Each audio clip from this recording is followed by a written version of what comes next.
오늘의 주제는요, 어쩌면 우리 모두의 삶에 아주 깊은 흔적을 남긴 단어, 바로 효와 부모-자식 관계입니다. 네, 정말 우리에겐 익숙하면서도 또 어려운 주제죠. 특히 자식은 부모에게 순종해야 한다. 이 관념에 대해서 보내주신 자료들을 바탕으로 좀 깊이 파고 들어보려고 하는데요.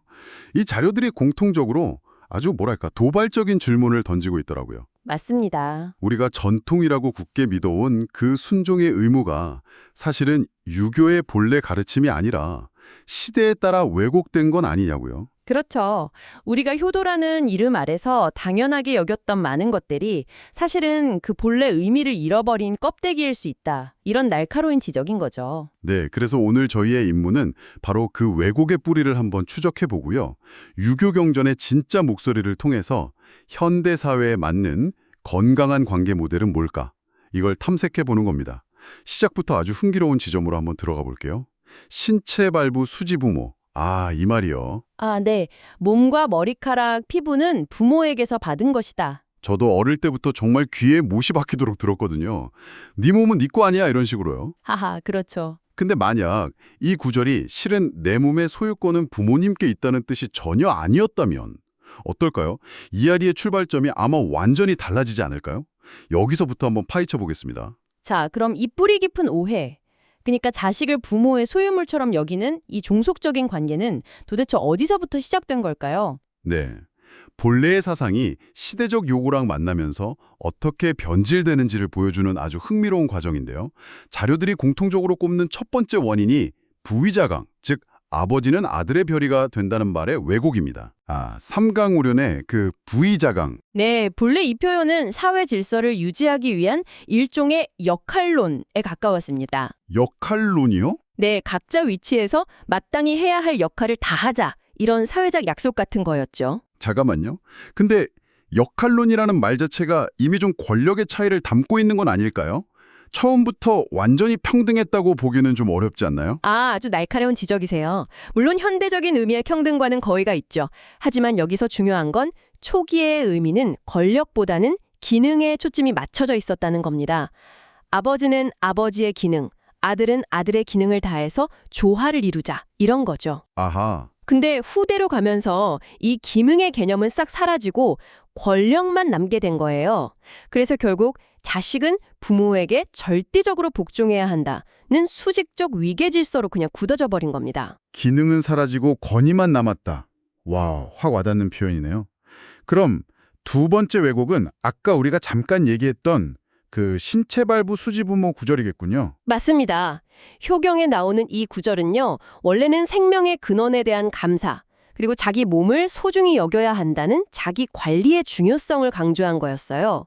그런데 이게 어느 순간부터 자식의 신체와 삶의 소유권이 부모에게 있다는 논리로 비약이 되는 거죠. 와, 그리고 부모가 자식의 진로나 결혼 같은 인생의 중대사를 일방적으로 결정하는 걸 정당화하는 아주 편리한 도구로 쓰였다는 분석입니다. 제 몸을 소중히 하라는 가르침이 어느새 내 몸은 네 것이 아니다 라는 족쇄가 되어버렸다니. 정말 아이러니의 극치네요. 그리고 세 번째 결정적인 원인이 있습니다. 바로 조선 후기 성리학이 극도로 교조화되면서 나타난 가부장적 가산제의 영향입니다. 가부장적 가산제요. 좀 더 쉽게 설명해 주실 수 있을까요? 네. 당시 사회가 전쟁도 많고 혼란스러우니까 강력한 사회 통제 시스템이 필요했거든요. 그 핵심이 바로 가문이었던 거죠.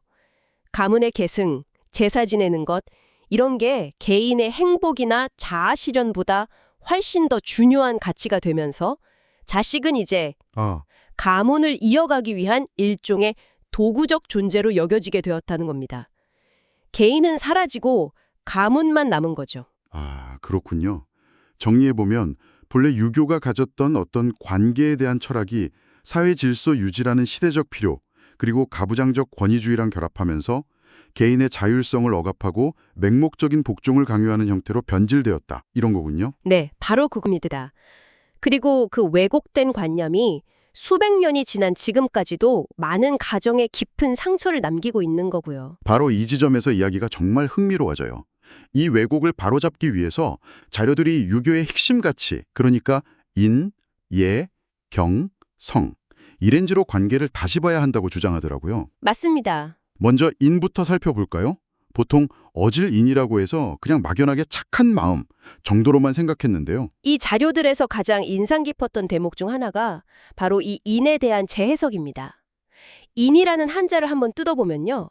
사람 인변에 두 이자가 붙어 있잖아요. 아, 네네. 즉, 인의 본질은 한 사람이 아니라 두 사람 사이의 관계 그 자체에 있다는 겁니다. 그리고 그 관계의 핵심 기술이 바로 서예요. 서요. 내 마음을 미루어 타인의 마음을 헤아리는 것. 요즘 말로 하면 공감이죠. 아, 엉담. 그렇다면 자녀 의견은 싹 무시한 채 다 너 잘되라고 하는 소리야 라고 하면서 부모 뜻을 강요하는 건 이 인의 관점에서 보면 어떻게 해석될 수 있을까요? 정확히 그 지점을 자료들이 파고드는 겁니다. 그건 공감이 아니라 내 마음을 상대에게 투사하고 강요하는 행위죠.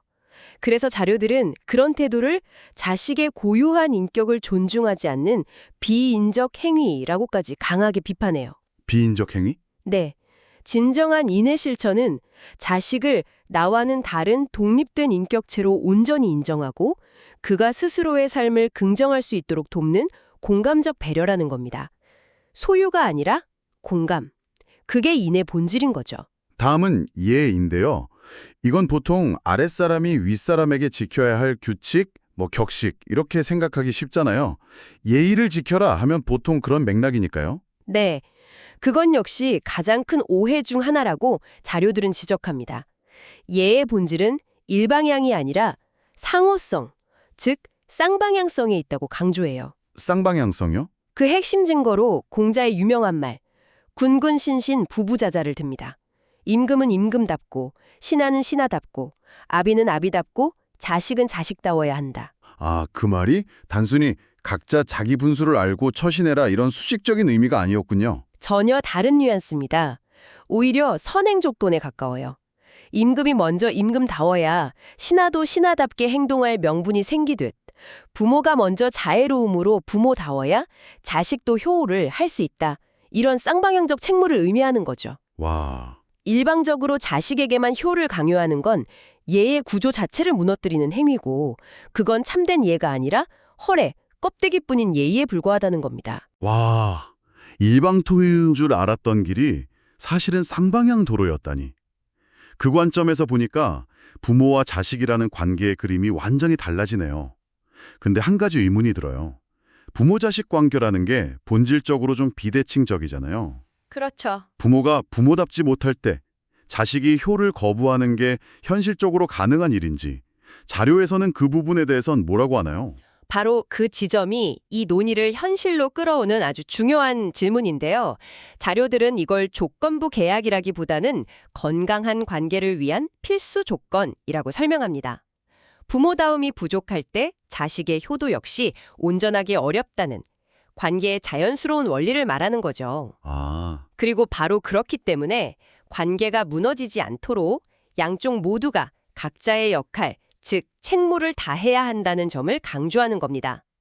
결국 자식의 일방적인 의무가 아니라 건강한 관계를 만들기 위한 양쪽 모두의 노력이 예의 핵심이라는 거죠. 방금 얘가 쌍방향적 책무라고 하셨는데 그 관점으로 보니 우리가 처음 시작할 때 던졌던 신체 발부 수지 부모라는 구절도 완전히 다르게 보일 것 같아요. 네, 맞습니다. 그 구절 역시 일방적인 소유권 선언이 아니었던 거겠죠? 네, 새로운 렌즈로 보면 그 의미가 훨씬 풍부해집니다. 이 구절은 소유권 증서가 아니라 연대감의 확인이라고 자료들은 설명해요. 연대감의 확인이요? 네, 이 말이 담고 있는 진짜 메시지는 이거예요. 내 존재가 부모를 통해 다른 사람들과 그리고 공동체와 연결되어 있다는 걸 자각해라. 너는 혼자가 아니다. 그러니 너는 이 공동체의 소중한 일원으로서 스스로를 존중하고 아껴야 한다. 와, 즉, 복종의 근거가 아니라 존중의 기원을 설명하는 그보다 더 근본적인 말이라는 거죠. 정말 놀랍네요.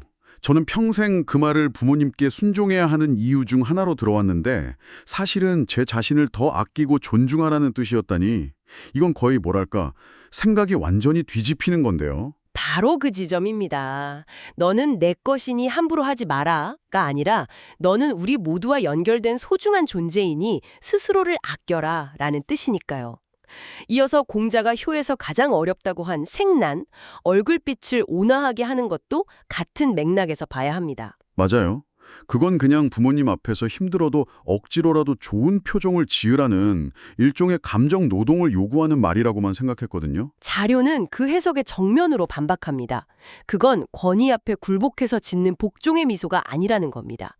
오히려 부모의 인격을 한 명의 인간으로서 존중하고 그 감정을 깊이 헤아리면서 진심으로 교감할 때 자연스럽게 우러나오는 온화한 표정을 말하는 거죠. 억지로 하는 게 아니고요. 네, 억지로 하는 순종이 아니라 마음에서 우러나오는 교감이 얼굴빛으로 나타나야 한다는 굉장히 고차원적인 주문인 셈이죠. 그렇군요.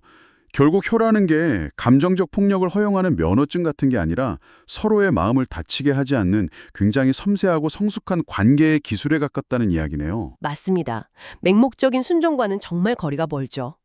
자, 그럼 이 모든 것을 종합해서 오늘날의 부모-자식 관계는 어떤 모습이어야 할까요? 과거의 왜곡된 관념을 버리고 경절의 본래 정신을 되살린다면 어떤 새로운 모델을 그릴 수 있을까요? 네, 명확하게 제시합니다.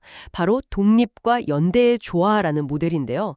그리고 이 모델 역시 현대 심리학에서 빌려온 게 아니라 유교 경전의 본래 정신에 깊이 뿌리를 두고 있다는 점이 흥미롭습니다. 오, 첫째, 간의 정신을 회복해야 한다고 말합니다. 간이라면 그 신하가 임금에게 직언하는 걸 뜻하는 그 한자인가요? 부모님께 간언을 하라니 좀 생소하게 들리는데요. 놀랍게도 유교 경전, 특히 효경에서는요, 부모가 옳지 않을 때 자식이 반드시 간언해야 한다고 분명히 가르칩니다. 맹목적으로 복종하는 건 오히려 부모를 불의에 빠뜨리는 큰 불효가 될 수 있다는 거예요. 와, 그건 정말 충격적인데요. 이것이야말로 부부와 자식이 수직적 주종관계가 아니라 올바른 가치를 함께 찾아가는 수평적 파트너임을 보여주는 가장 강력한 증거죠.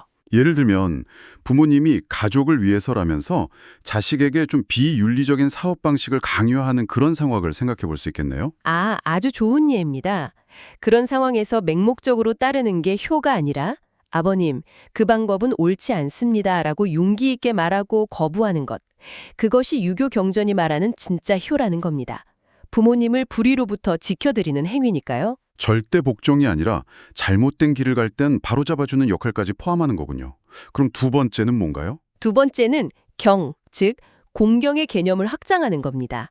우리는 보통 자식이 부모를 공경해야 한다고만 생각하지만 자료들은 부모 역시 자식을 공경해야 한다고 말합니다. 부모가 자식을요? 네. 왜냐하면 유학의 세계관에서는 모든 인간을 하늘로부터 고유한 사명, 즉 천명을 부여받은 존엄한 존재로 보거든요. 자식은 부모의 소유물이나 부속물이 아니라 독립된 천명을 수행하기 위해 이 세상에 온 우주적 생명체라는 것이죠. 그렇다면 자식을 내 뜻대로 조종하려는 것은 자식 안에 깃든 그 고유한 천명, 즉 하늘의 뜻을 모독하는 행위가 될 수도 있다는 거네요. 네, 바로 그 지점입니다. 따라서 부모의 역할은 자식의 삶을 설계하고 통제하는 소유주가 아니라 자식이 스스로의 본성을 온전히 실현하도록 돕는 조력자, 그리고 도반, 즉 같은 길을 함께 걸어가는 친구가 되어야 한다는 결론에 이릅니다. 조력자이자 도반. 사실 이건 저 스스로도 부모로서 매일 되새기려고 노력하는 부분이에요. 아이를 내 계획의 일부로 보는 게 아니라 그 아이만의 천명을 찾아가는 여정의 동반자가 되어주는 것. 말처럼 쉽지는 않죠. 오늘 나눈 이야기의 핵심을 보여주는 비유가 자료에 있었죠. 부모와 자식의 관계는 주인과 인형이 아니라 두 개의 독립된 나무가 서로 뿌리를 공유하며 숲을 이루는 관계라는 말이요. 네, 맞습니다. 부모라는 나무가 자식이라는 나무의 햇빛을 가리고 양분을 빼앗는다면 그 숲은 결코 건강할 수 없다는 비유가 정말 깊은 울림을 줍니다. 오늘은 효에 대한 뿌리 깊은 오해를 풀고 유교 경전의 본래 의미를 통해 부모와 자식의 관계를 새롭게 조명해 봤습니다. 수세기 동안 우리를 짓눌러 왔던 일방적인 복종과 종속의 관계가 사실은 유교의 본질이 아니었다는 것. 오히려 상호 존중과 독립에 기반한 파트너십에 가깝다는 사실이 놀랍고 또 한편으로는 큰 해방감을 주네요. 네, 핵심은 고전의 본래 사상이 오히려 현대 철학이 말하는 자율적 인격체 개념과 정확히 맞닿아 있다는 점입니다. 칸트가 말했듯 인간을 수단이 아닌 목적으로 대우하라는 원칙이 이미 수천 년 전 유교의 인, 철학과 예 사상 안에 녹아 있었던 셈이죠. 아, 진정한 효는 자식을 미성숙한 존재로 보고 통제하는 게 아니라 독립된 인격으로 존중하고 그가 스스로 온전히 설 수 있도록 돕는 겁니다. 이것이 유교가 말하는 사랑, 즉 인이며 예를 갖추는 길인 거죠. 오늘 이 내용을 들으신 분들께 마지막으로 생각해 볼 질문을 하나 남겨드립니다. 자료에서는 부모의 역할을 소유주가 아닌 조력자이자 도반으로 재정의했습니다.